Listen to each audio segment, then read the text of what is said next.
Retā reize, ka mums studijā ir atkal žūksnis ar naudu, Elīna. 5000 lati mums ir šeit. Nu, nav jau nemaz tik reta reize, bet 5000 latu sen nav šeit bijuši. Un kādam no jums tā tiks. Kādu brītiņu.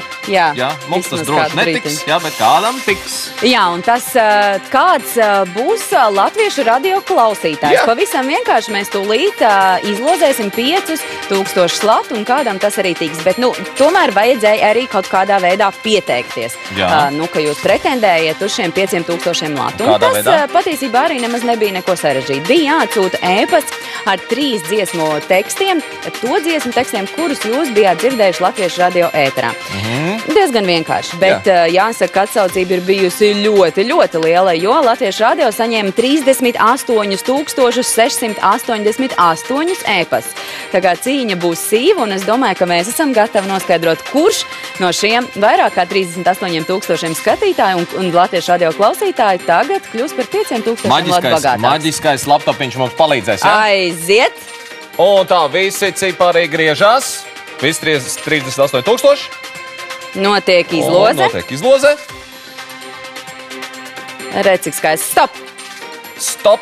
Mums ir 1, 4, 5, 7, 2. Kristīna Sokolova no Rīgas. Un mēģināsim arī sazvanīt tūlīt pat Kristīnu un apsveikt ar 5000 latu. Ja? Jā, es domāju, diezgan iespējīga summa. Jā, latviešu radio, ja kāds vēl varbūt no mūsu skatītājiem nav dzirdējis šo radio, tad var pastāstīt, ka tas ir tajā skan tikai neatkarīgās Latvijas populārākās dziesmas, tātad jauns, dinamisks. Un, tiešām jau iecienīts, es teikšu, radio, gan izpildītāji, gan arī klausītāji vidū. Rekur mums kolēģi saka, ka esot Kristīnai aizņemts telefoniņš, un es domāju, ka viņi tagad droši vien pirmie jau sveic, kas zina, kas ir tieši Kristīna.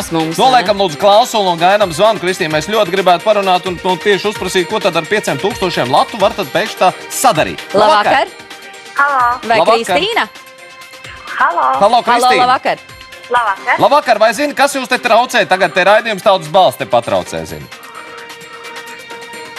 Jā. Jā, redz, Kristīna, vai piedalāmies latviešu radio izlozē? Jā. Un ir nojausma, ko esam laimējuši? Vai tiešām? Jā! Godīgi! Jā! Un pie tā vēl jādalās nebūs. Kristīna, ja jūs esat pie televizora ekrāniem kaut kur netālu, tad jūs varat droši slēgt iekšā. Mums šeit, lūk, rokās ir vekselīts. Tā lielā naudas zīme, kas tūlīt jau nonāks jūsu īpašumā. Jūs man nejokojat? Nē, mēs nejokojam. Kristīna, bet mēs gribētu uzjautāt, ko var darīt ar 5000 latu šodien? Ko? Es nezinu, man vienkārši rokas trīs. Var kopā ar mums aizbraukt uz Šārmelšeiku? Ko lūdzu? Ar mums kopā uz Šārmelšeiku, saku, brauksim. Jā, brauksim. Un paņemsim līdz manu mammu arī. Paņemšu visu. Skaidrs! Kristīna, mums ir liels prieks, ka jūs esat sajūsmā par to. Mēs apsveicam jūs.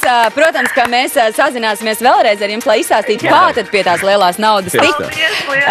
Paldies arī jums par piedalīšanos. Redz, cik vienkārši var sanākt vienkārši piekdienas dienā sev uzlabot domu, vai ne? Jo patiesībā sakot, jau, ja Kristīna nebūtu piedalījusies, tad nekādi 5000 nebūtu sanākuši. Ja Kristīna piedalās arī maratonā, es domāju, ka viņa būs no pirmajām, kur pabeigs maratonu skrējienu. Jā, jo tagad viņai ir baigā enerģija iekšā. To varēja just.